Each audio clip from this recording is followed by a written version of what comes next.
తమ్ముళ్ళు హుషారుగా ఉన్నారా?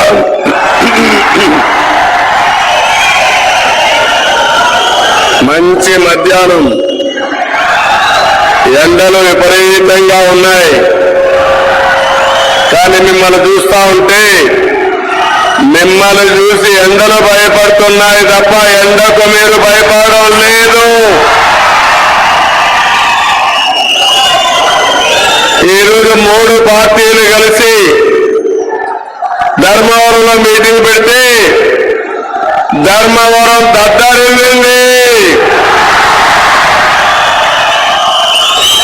ఇప్పుడే అమిత్ షా గారు చాలా స్పష్టంగా చెప్పారు, దేశంలో రాబోయేది ఎన్డీఏ,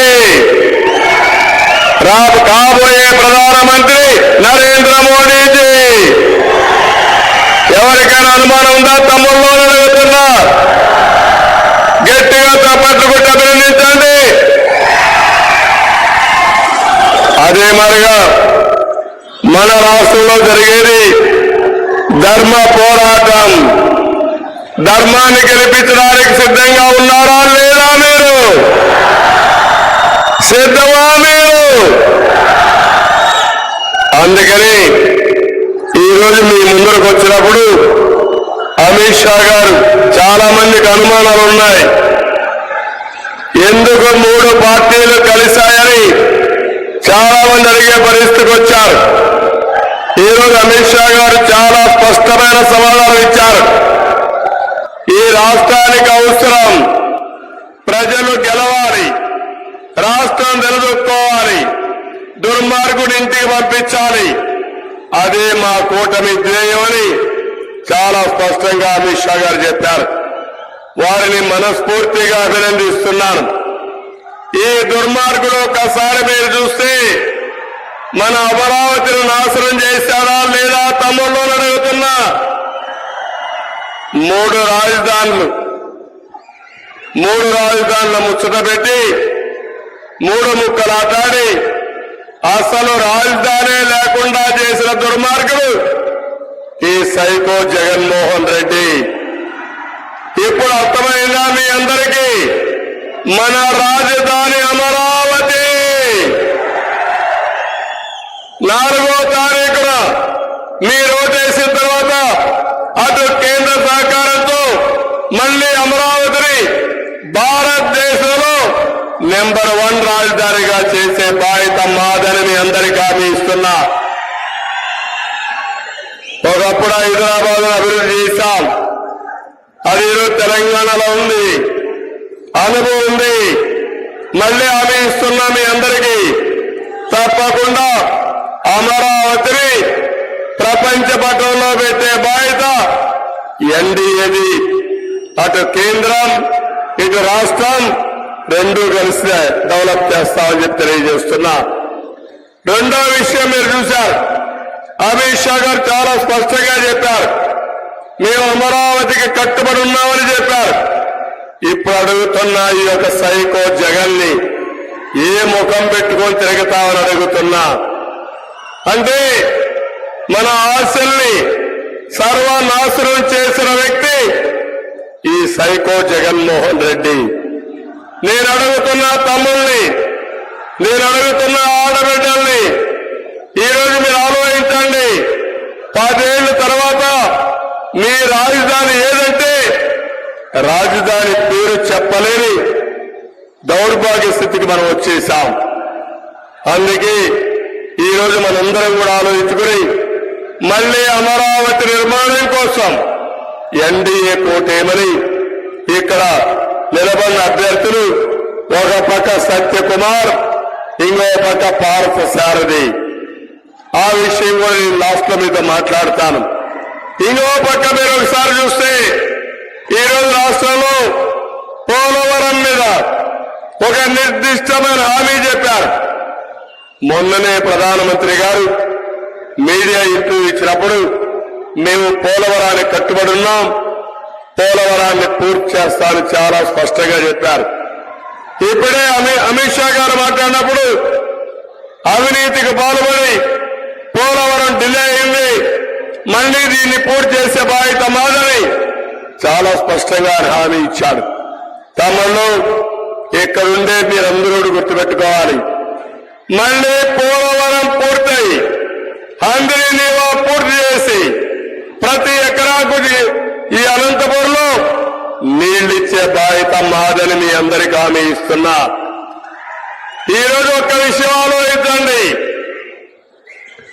ఆ రోజు మన హంద్రీ నీవా పూర్తి చేశాం, గొల్లపల్లి రిజర్వాయర్ పూర్తి చేశాం. గొల్లపల్లి రిజర్వాయర్ పూర్తి చేస్తే కియా మోటార్ వచ్చి ఇక్కడ ఇండస్ట్రీ పెట్టే పరిస్థితికి వచ్చారు.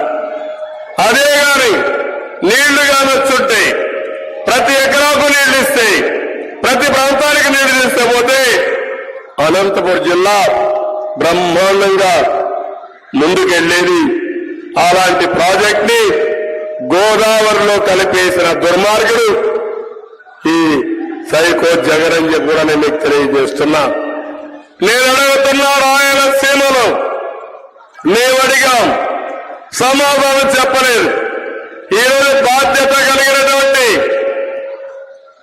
దేశంలోనే హోంశాఖ మంత్రులు ఒక మాట అడిగారు, రాయలసీమకు ఏం చేశారో, అన్యాయం చేశారని చాలా స్పష్టంగా చెప్పారు. ఇప్పుడు నేను అడుగుతున్నా, సమాధానం చెప్పే ధైర్యం ఈ జగన్ కుందా అని అడుగుతున్నా. రాయలసీమ ద్రోహి ఈ జగన్మోహన్ రెడ్డి అవునా కాదా తమ్ముళ్ళు మిమ్మల్ని అడుగుతున్నా.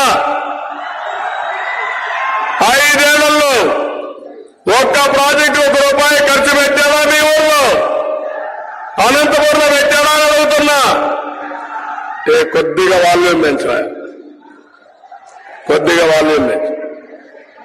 ₹1 ఖర్చు పెట్టకుండా రాయలసీమకు అతి కీలకమైనటువంటి సాగునీటి ప్రాజెక్టుని పూర్తిగా అన్యాయం చేసి ఆటకెక్కించిన వ్యక్తి ఈ జగన్మోహన్ రెడ్డి అని కూడా నేను మీకు తెలియజేస్తున్నా.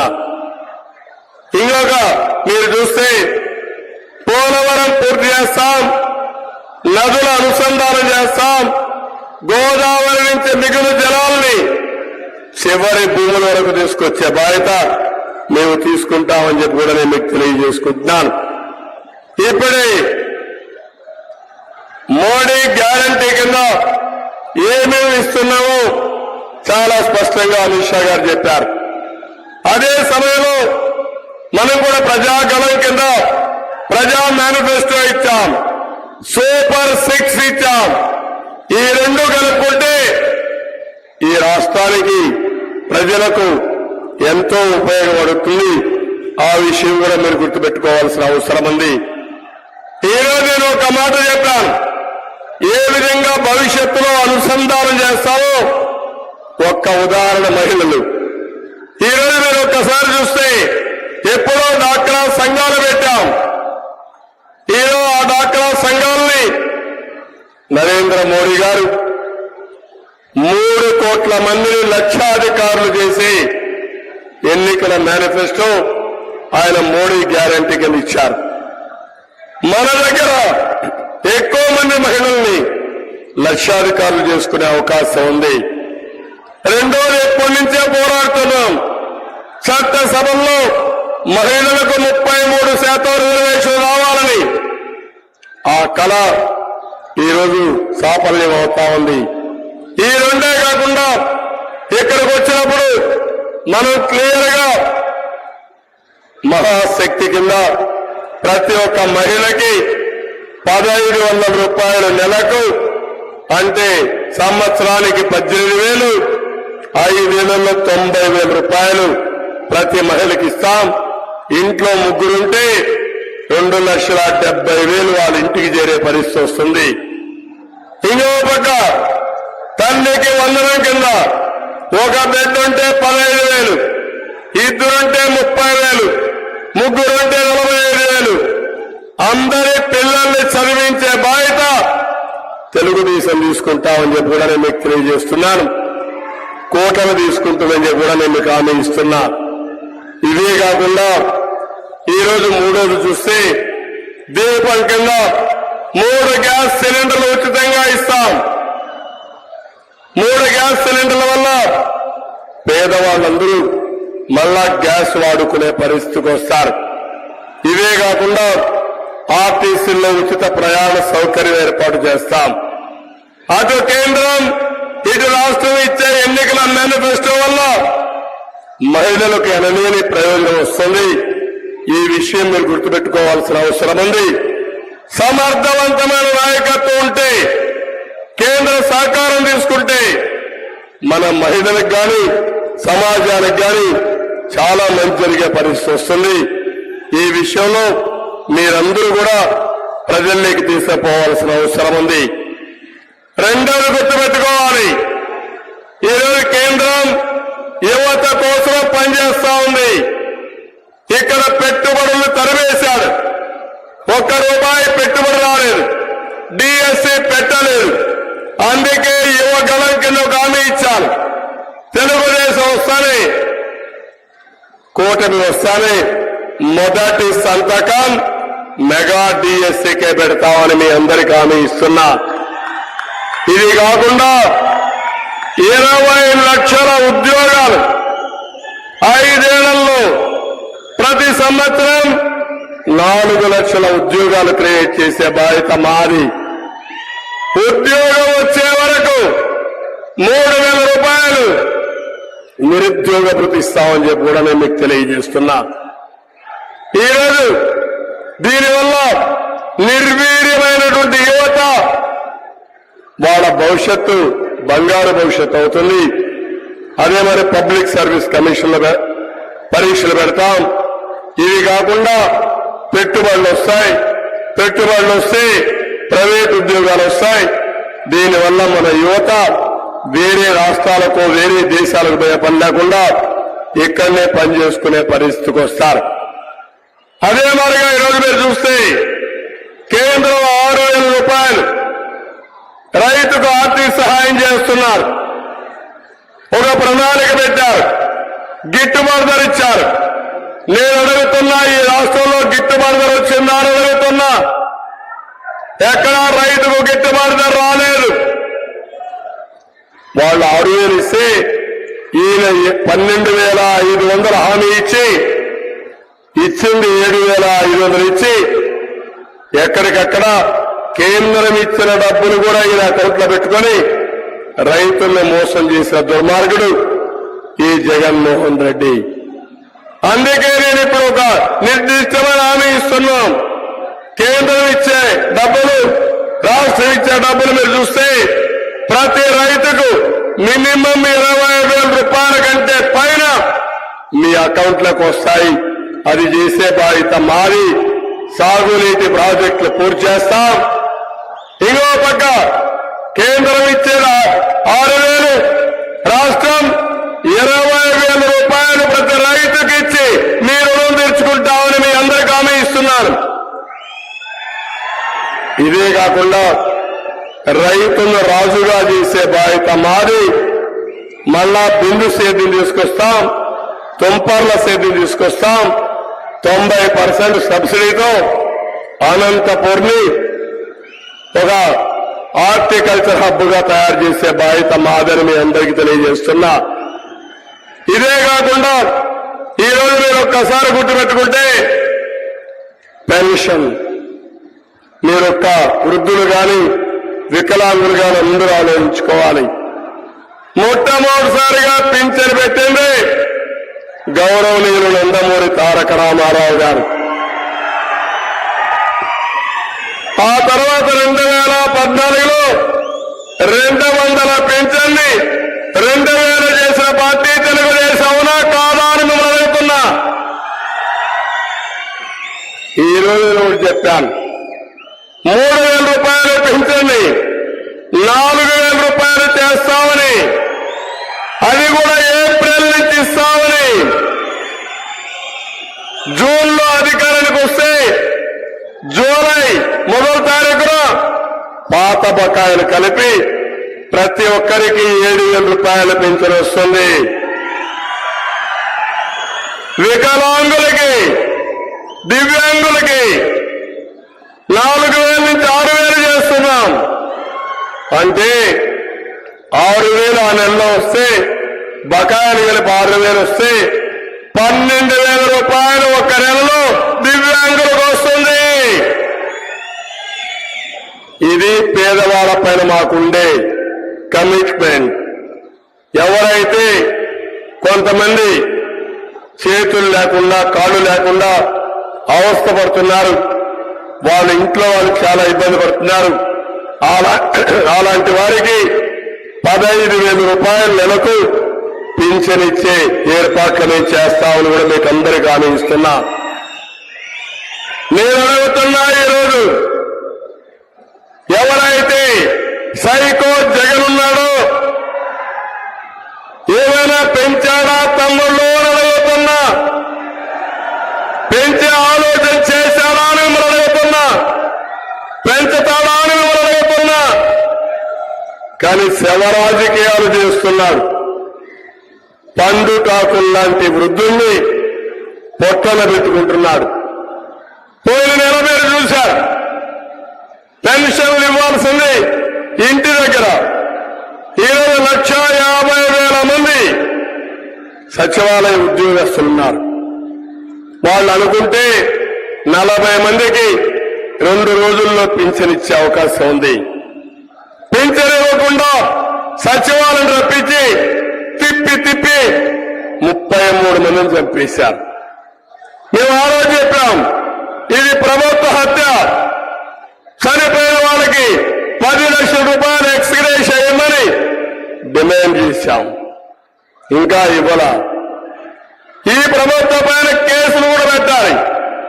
మళ్లీ ఈ నెలలో కేంద్ర ఎన్నికల కమిషన్ చాలా స్పష్టంగా చెప్పింది, మీరు ఆ ప్రత్యామ్నాయ ఏర్పాటు చేయండి, ఎవరికి ఇబ్బంది లేకుండా పెన్షన్లు ఇమ్మంటే మళ్లీ బ్యాంకుల్లో పెన్షన్లన్నీ వేసే పరిస్థితికి వచ్చారు. వృద్ధులు బ్యాంకు పోగలుగుతారా? ఆధార్ అకౌంట్లు ఉన్నాయా? పాన్ అకౌంట్ ఉందా? పాన్ నెంబర్ తీసుకెళ్లాలా అంటే ఈరోజు వాళ్ళ పరిస్థితి మనం చూస్తే, అంతకుముందు సచివాలయాన్ని పిలిపించి 33 మంది చంపేసి ఈరోజు బ్యాంకుల చుట్టూరు తిప్పుతూ చాలా మంది చంపేసే పరిస్థితికి వచ్చారు. ఇవన్నీ కూడా శవ రాజకీయాలు చేసే ఈ ముఖ్యమంత్రిని ఇంటికి పంపించాలా లేదా తమ్ముళ్ళు అని అడుగుతున్నా మిమ్మల్ని. ఇది న్యాయమని మిమ్మల్ని అడుగుతున్నా. 2014లో తండ్రి చనిపోయాడు, తండ్రి లేని బిడ్డని ఓటుకొచ్చాడు. 2019లో గొడ్డలి వేటితో బాబాయిని చంపేసి మన మీద పెట్టాలని ప్రయత్నం చేశాడు. నేను అడుగుతున్నా మిమ్మల్ని అందరినీ, అనంతపూర్లో కిల్డ్ బాబాయ్ తమ్ముళ్ళు అని అడుగుతున్నా,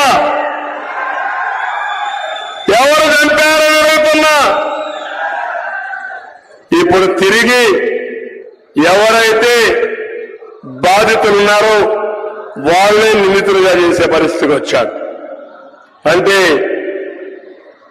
ఏ బిడ్డ అయితే సునీత తండ్రిని ఎవరు మరణం చేశారో ఎస్టాబ్లిష్ చేయాలని పోరాడుతా ఉంటే ఆవిడ మీదనే కేసులు పెట్టే పరిస్థితికి వచ్చాడు. పోయిన ఎన్నికల్లో కోడి కత్తి డ్రామా ఆడాడు, ఇప్పుడు గులకరాయి డ్రామా ఆడాడు. రాయి కనపడదు, దెబ్బ మాత్రం తగులుతుంది. ఇది ఎక్కడ నాటకాలో నాకు తెలియదు. ఇప్పుడు కొత్త నాటకం మళ్ళీ ఆలోచిస్తున్నాడు. ఎవరినో ఒకరిని చంపేసి తద్వారా రాజకీయ లబ్ధి పొందాలని ఆలోచిస్తున్నాడు. నేను అందుకని ఈ వారం రోజులు చాలా ముఖ్యం. ఈ వారంలో అతనికి అర్థమైపోయింది, ఓడిపోతానని నిర్ణయించుకున్నాడు. సర్వేలన్నీ ఏకపక్షంగా వస్తున్నాయి, గెలిసేది ఎన్డీఏ క్లియర్ గా వేరుంది. ఈ రాష్ట్రానికి పట్టిన సరి మే 13వ తారీఖున విరగడైపోతుంది తమ్ముళ్ళు, మీ అందరికీ విజ్ఞప్తి చేస్తున్నా. అందుకనే ఈరోజు మనం చూస్తున్నాం, క్లాస్ వార్ అంటారు. నేను అడుగుతున్నా, క్లాస్ వార్ కాదు, క్యాష్ వార్. రాష్ట్రంలో ఉండే సంపదంతా నువ్వేదో చేశావు,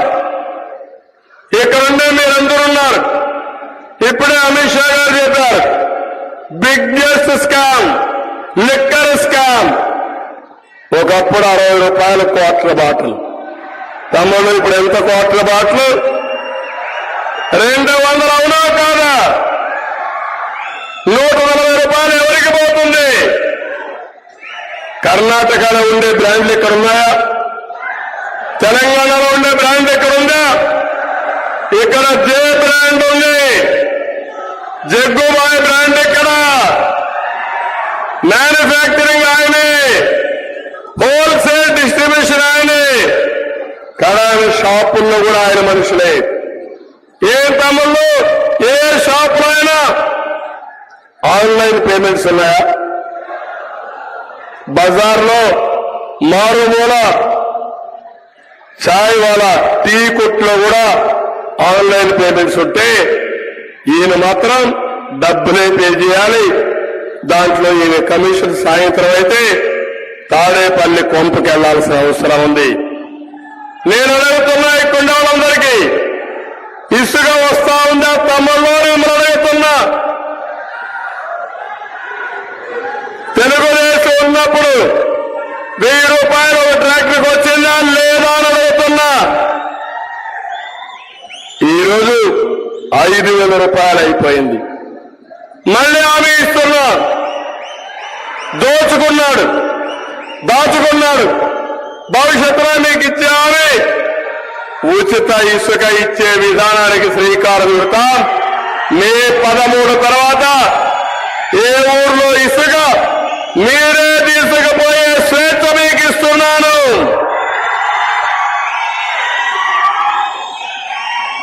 భూముల మీద ఇప్పటికే చాలా వరకు చూశారు. ఇక్కడే లేపాక్షి ఉంది. లేపాక్షిని కొట్టేయాలని ప్లాన్ చేశారా లేదా? ఇడుపులపాయలో భూములు కొట్టేశారా లేదా? నేను ఒకటే అడుగుతున్నా ఈ ధర్మవరంలో, తమ్ముళ్ళు ఒక్క విషయం మీరు చెప్పండి. భూమి మీద జగందా? భూమి పైన హక్కు మీద జగందా? మీరైతే మీ యొక్క పట్టాదారు పాస్ పుస్తకం మీద జగన్ ఫోటో ఏంటి? వాళ్ళ నాన్న ఇచ్చాడా? వాళ్ళ తాత ఇచ్చాడా? వాళ్ళ నాన్నమ్మ ఇచ్చిందా?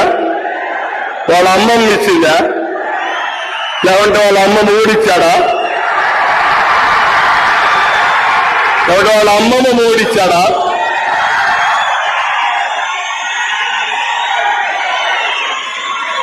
అంటే లెక్కలేనితనం.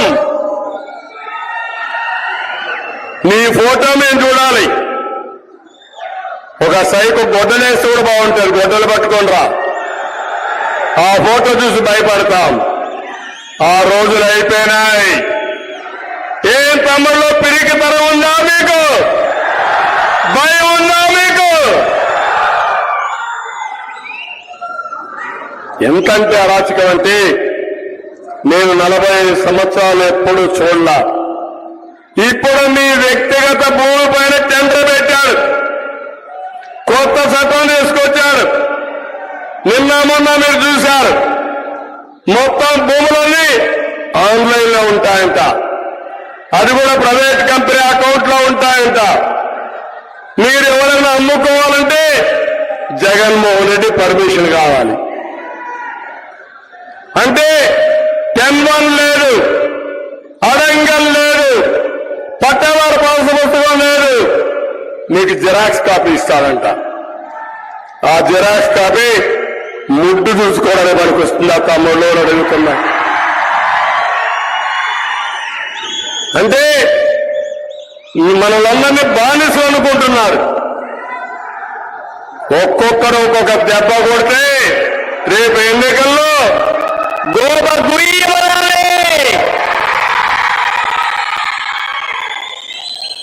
మనం కొట్టలేదని, కొట్టవని చెప్పే మాటలు నమ్మతామని అబద్ధాలు చెప్పి అసత్యాలు చెప్పి మోసం చేసి కడాన మన ఆస్తులకే టెండర్ పెట్టే ధైర్యం వచ్చిందంటే ఖబర్దార్ జగన్, నీ సైకో నేచర్ని ఎండగడతాం, చిత్తుగా ఓడించి నిన్ను నీ పార్టీని భూస్థాపితం చేస్తారని మీ అందరికీ హామీ ఇస్తున్నా.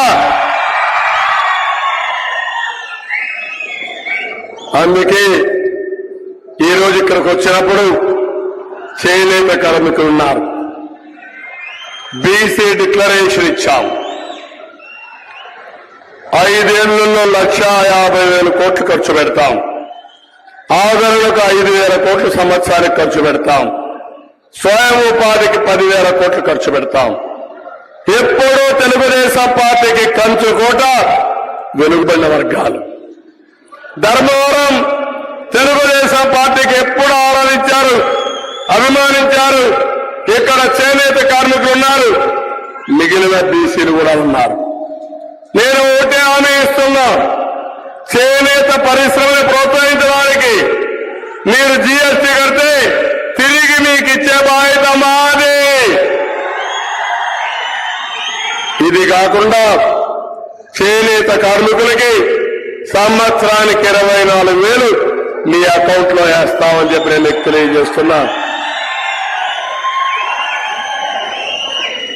పవర్ లూమ్ కి 500 యూనిట్లు, హ్యాండ్లూమ్ కి 200 యూనిట్లు కరెంటు ఉచితంగా ఇచ్చే బాధ్యత మాది. ఇదే కాకుండా ఈరోజు నాయీ బ్రాహ్మణులు ఉన్నారు. దేవాలయాల్లో ఆదాయం బాగుండే దేవాలయాల్లో కనీస వేతనం 25,000 రూపాయలు ఇప్పిస్తాం. అదే మరి షాపులకు ఒక 200 యూనిట్లు కరెంటు ఉచితంగా ఇస్తాం. ప్రతి ఒక్కరికి న్యాయం చేయడానికి ఎన్నికల మేనిఫెస్టోలో పెట్టాం. బీసీల భద్రత కోసం ప్రత్యేకమైన చట్టం తీసుకొస్తాం. ఎస్సీల్లో మాలా మాదిగా ఏబిసిడి కేటగరైజేషన్ తీసుకొస్తాం. జిల్లాల వారిగా తీసుకొస్తాం. మాదికి కూడా న్యాయం చేస్తామని చెప్పి నేను అందరికీ హామీ ఇస్తున్నా. ఇక్కడికి వచ్చినప్పుడు పార్లమెంట్ అభ్యర్థి పార్థసారథి మీకందరికీ పరిచయస్తుడే, ఎప్పటి నుంచో ఉన్నాడు. అలాంటి వ్యక్తిని ఇక్కడ మనం పార్లమెంటుకు పెట్టాం. ఇంకో పక్క సత్యకుమార్ యాదవ్,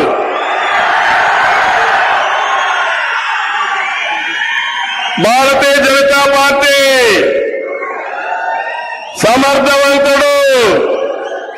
ఇప్పుడే అమిత్ షా గారు ఒక మాట చెప్పారు, నా వ్యక్తిగత మనిషి, ఆశీర్వదించండి, మీకేం కావాలో చేస్తారని చాలా స్పష్టంగా చెప్పారు. అటు కేంద్ర సహకారం, ఇటు మా సహకారం కూడా ఉంటుందని మీ అందరికీ హామీ ఇస్తున్నా. ధర్మవరాన్ని మళ్లీ ఘాట్లో పెట్టే బాధ్యత మాదని చెప్పి నేను మీ అందరికీ హామీ ఇస్తున్నా. ఇక్కడికి వచ్చే ముందుకి ధర్మవరంలో కేతిరెడ్డి, గుడ్ మార్నింగ్ రెడ్డి, ఏం చెప్పాలి? గుడ్ నైట్ చెప్పాలి. శాశ్వతంగా గుడ్ నైట్ చెప్పాలి. గుర్రం మీద స్వారీ చేస్తాడు, నాటకాలు ఆడతాడు, పనుల కోసం వచ్చామంటాడు, భూములన్నీ సర్వే చేస్తాడు, నెక్స్ట్ డే ఆ భూములన్నీ కొట్టేస్తాడు. అవునా కాదా? ఇలాంటి వాడు ఎమ్మెల్యే కావాలని మిమ్మల్ని అడుగుతున్నా. ఎర్రగుట్టను మింగేసిన ఓనకొండ ఈ కేతిరెడ్డి ఎవరా కాదా? ఇవన్నీ కూడా లోకేష్ వచ్చినప్పుడు యువగలంలో ఎక్స్పోజ్ చేస్తే ఇష్టానుసారంగా నోరు బారేసుకున్నాడు. గుప్త నిధుల కోసం అమ్మవారి ఆలయాన్ని కూడా పడగొట్టిన దుర్మార్గుడు ఈ కేతిరెడ్డి. సోలార్ కంపెనీ దగ్గర మామూలు వసూలు చేసిన వ్యక్తి. ఇంకో పక్క ఉప్పలపాడు రీచ్ నుండి రోజు లక్షల విలువ చేసే ఇసుకని బెంగళూరు తరలించే దుర్మార్గుడు. నేను అందుకనే మిమ్మల్ని అందరినీ ఒకటే కోరుతున్నా, ఇక్కడ పరిటాల శ్రీరామ్ మీ అందరి కోసమే పనిచేస్తున్నాడు.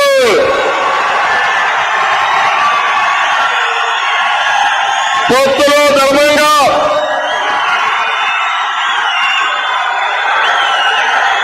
బీజేపీ నుంచి సత్యకుమార్ యాదవ్ వచ్చినప్పుడు త్యాగం చేసిన వ్యక్తి పరిటాల శ్రీరామ్.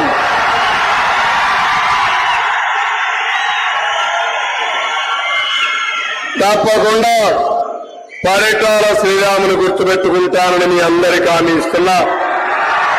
తగిన గుర్తింపిస్తాం, రాజకీయంగా పైకి తీసుకొస్తాం. నేను ఒకటే మిమ్మల్ని అడుగుతున్నా, శ్రీరామ్ ఏ విధంగా చేయాలనేది నా బాధ్యత, అది నేను చేస్తానని మీ అందరికీ హామీ ఇస్తున్నా. అదే సమయంలో శ్రీరామును అభిమానించే మీరు, పార్టీని అభిమానించే మీరు వేయవలసిన ఓటు అసెంబ్లీకి సత్యకుమార్ యాదవ్ కోటేయాలి. కమలం పువ్వు పైన ఓటేయాలి.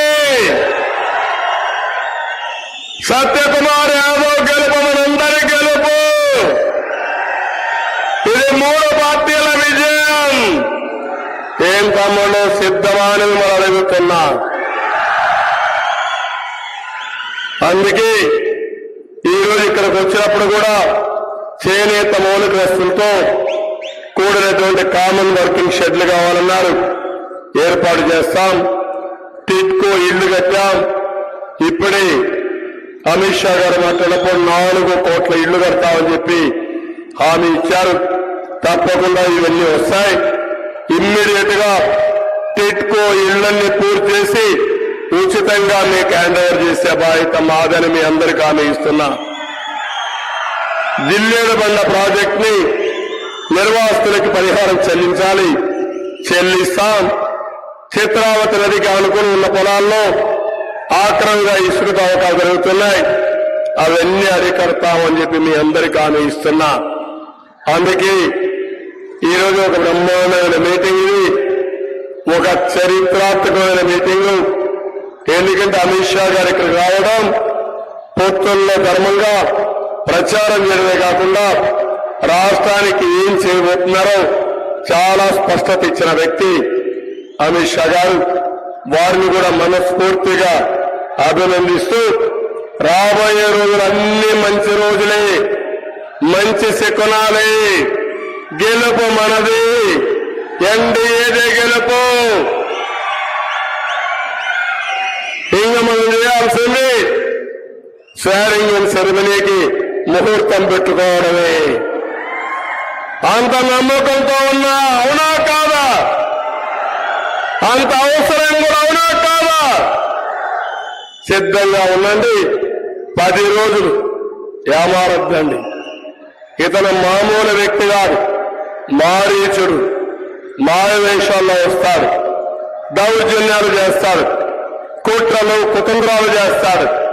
రేపు ఎల్లుండో ఏం చేస్తారో కూడా నేను కూడా ఊహించలేకపోతున్నా. అందుకే మీరు చూస్తే గులకరాయి వేశారా వేయలేదో గాడోళ్ళ కరెంట్ ఆఫ్ అవుతుంది, గులకరాయి తగులుతుంది, 5 నిమిషాల్లో ప్లే కార్డ్స్ వస్తాయి. నేను ఇప్పించాను, ఇది హత్యా ప్రయత్నం అని. మీకు అర్థమైందా తమ్ముళ్ళు? నాటకాల రాయుడు ఎన్ని నాటకాలు ఆడాలని నాటకాలు ఆడాడు. నేను ఆ రోజు ఇమ్మీడియట్ గా చెప్పాం, పొయ్యి గులకరాయితో హత్యా ప్రయత్నం చేస్తామని అడుగుతున్నా మిమ్మల్ని. కోడి కత్తితో హత్యా ప్రయత్నం జరుగుతుందని అడుగుతున్నా. ఇంకా ఎందుకు నాటకాలు ఆడతాడో, రేపు ఏం చేస్తాడో ఫ్రస్ట్రేషన్ లో ఉన్నాడు. ఆ ఫ్రస్ట్రేషన్ పీక్ వెళ్తుంది. ఒకప్పుడు చెప్పుకునేవారు, ఈయన కోపం వస్తే ఇంట్లో టీవీలు పగిలిపోయేటివని. ఇప్పుడు ఆయన కోపం వస్తే ఏం జరుగుతుందో తెలియదు నాకు, అది మీరు గెస్ చేయడమే. అందుకే ఇలాంటి మానసిక స్థితి బాగాలేని వ్యక్తి రాష్ట్రాన్ని నడిపిస్తే ఏం జరుగుతుందో ఎవరికి అర్థం కాని పరిస్థితి. అందుకే మనందరూ ఆలోచించుకోవాలి. మళ్ళీ మనందరి భవిష్యత్తు కోసరం, రాష్ట్ర భవిష్యత్తు కోసరం, మన పిల్లల భవిష్యత్తు కోసరం ఇక్కడ పార్థసారథి గారికి సైకిల్ గుర్తుకేసి పార్లమెంటుకు పంపించండి. సత్యకుమార్ గారికి కమలం పువ్వు పైన ఓటేసి అసెంబ్లీకి పంపించండి. వారిద్దరికి కూడా అటు నరేంద్ర మోడీ గారి మద్దతు, ఇటు నా మద్దతు. మూడోది పవన్ కళ్యాణ్ గారు, పవర్ స్టార్ పవన్ కళ్యాణ్ గారు. ఆయన ఈరోజు రాలేకపోయారు, కానీ సమయం కూడా తక్కువ ఉంది. అందరం కూడా అన్ని మీటింగ్లు రాలేము. ఇద్దరం కలిసి చాలా మీటింగ్లు చేశాం. రేపు ఎల్లుండి మళ్లీ చేస్తున్నాం. ఈరోజు పవన్ కళ్యాణ్ గారు ఆశయం ఒకటి, ఈ రాష్ట్రంలో వైసీపీ ఇంటికి పంపించాలి, వైసీపీ విముక్త రాష్ట్రంగా చేయాలనేది పవన్ కళ్యాణ్ గారి ఆశయం అని చెప్పి నేను మీకు తెలియజేస్తున్నా. అందుకే జనసేన అభిమానులు, పవన్ కళ్యాణ్ అభిమానులు, బీజేపీ అభిమానులు, బీజేపీ కార్యకర్తలు, తెలుగుదేశం పార్టీ కుటుంబ సభ్యులు అందరూ కలిసి పనిచేయండి. బేషిదాలు పోకుండా వారం రోజులు మీరు గట్టిగా పనిచేస్తే గెలుపు మంది. తప్పకుండా మీ అందరినీ ఆదరించే బాధ్యత, గౌరవించే బాధ్యత మేము తీసుకుంటామని తెలియజేసుకుంటూ అందరికీ నమస్కారాలు. జై హింద్, జై తెలుగుదేశం, జై బీజేపీ, జై జనసేన. థ్యాంక్ యూ అనండి.